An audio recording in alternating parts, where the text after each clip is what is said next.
10 साल बाद जब डीएम साहब अपने गांव पहुंचे तो उनकी माँ दूसरों के घर में बर्तन मांजती मिली। फिर जो हुआ वो दिल छू लेने वाला था।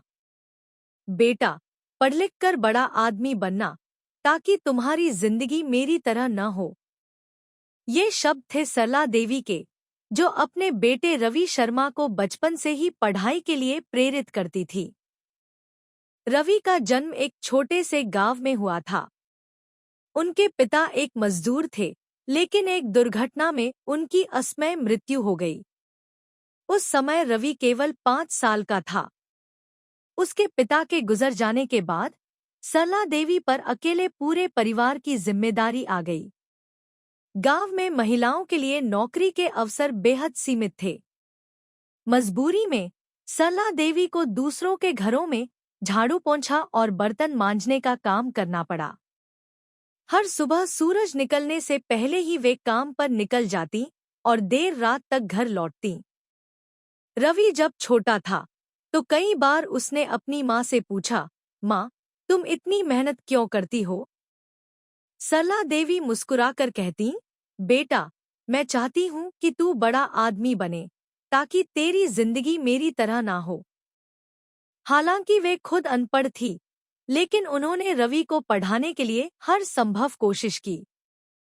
उन्होंने अपना पेट काटकर उसे किताबें दिलाईं, उसकी स्कूल फीस भरी और हर कठिनाई के बावजूद उसे पढ़ाई के लिए प्रेरित किया। रवि एक मेधावी छात्र था। वह दिन रात मेहनत करता क्योंकि उसे अपनी माँ के सपने को पूरा करना था।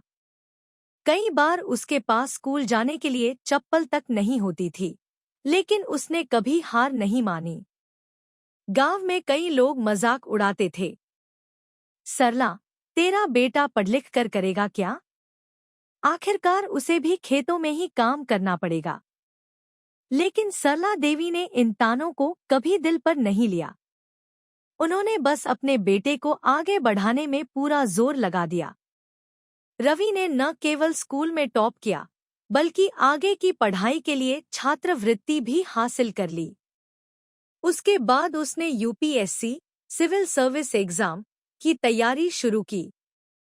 यह रास्ता आसान नहीं था, लेकिन कड़ी मेहनत और माँ के आशीर्वाद से रवि ने परीक्षा पास कर ली और डीएम, डिस्ट्रिक्ट मैजिस्ट्रेट, बन गया। अब वह एक बड़ा अधिकारी बन चुका था, लेकिन अपने काम में इतना व्यस्त हो गया कि उसे 10 साल तक गांव लौटने का समय ही नहीं मिला। 10 साल बाद जब रवि की पोस्टिंग अपने ही गृह जिले में हुई, तो उसने सबसे पहले अपने गांव जाने का फैसला किया। गांव में उसके लौटने की खबर फैल गई। लोग सोच रहे थे कि अब वह बड़ी सरकारी गाड़ी और सिक्योरिटी के साथ आएगा, बड़े-बड़े अफसर उसके साथ होंगे। लेकिन रवि ने ऐसा कुछ नहीं किया।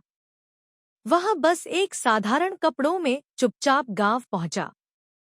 जब वह अपनी पुरानी झोपड़ी की ओर बढ़ा, तो उसने सोचा था कि अब उसकी माँ आरामदायक जिंदगी जी रही होगी, लेकिन जो उसने देखा, उससे उसके पैरों तले जमीन खिसक गई।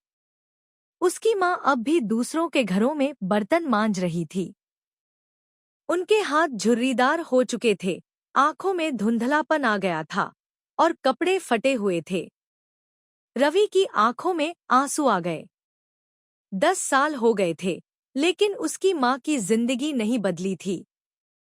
रवि दौड़कर अपनी माँ के पास गया और रोते हुए बोला, माँ, तुमने मुझे बताया क्यों नहीं? मैं तुम्हें इस हाल में नहीं देख सकता। सरला देवी ने उसे पहचान लिया, लेकिन उनकी आंखों में कोई शिकायत नहीं थी। वे सिर्फ मुस्कुरा कर बोली, बेटा, तू बड़ा आदमी बन गया, यही मेरे लिए सबसे बड़ी खुशी है।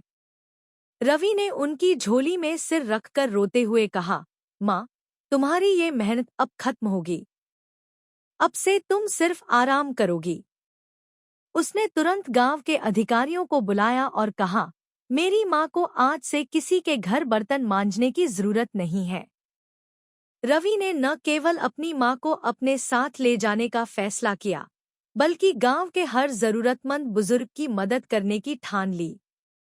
उसने मातृ सम्मान योजना नाम की एक योजना शुरू की, जिसके तहत गांव की हर बुजुर्ग महिला को आर्थिक सहायता और पेंशन दी जाने लगी। गांव वालों ने भी सरला देवी को सम्मानित किया और कहा, आज हम सबको आप जैसी मां पर गर्व है, जिन्होंने एक साधारण लड़के को देश का कर्तव्यनिष्ठ अफसर बना दिया।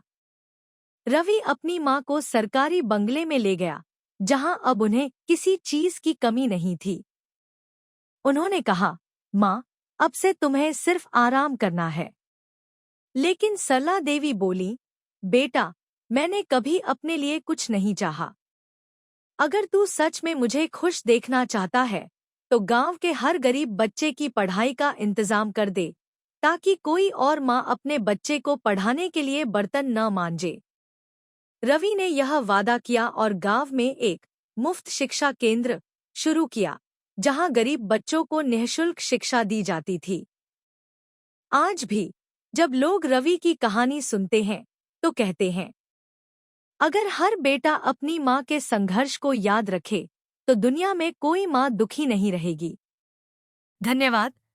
ऐसी ही वीडियो देखने के लिए चैनल को सब्सक्राइब करें और बेल आइकन दबाना न भूलें।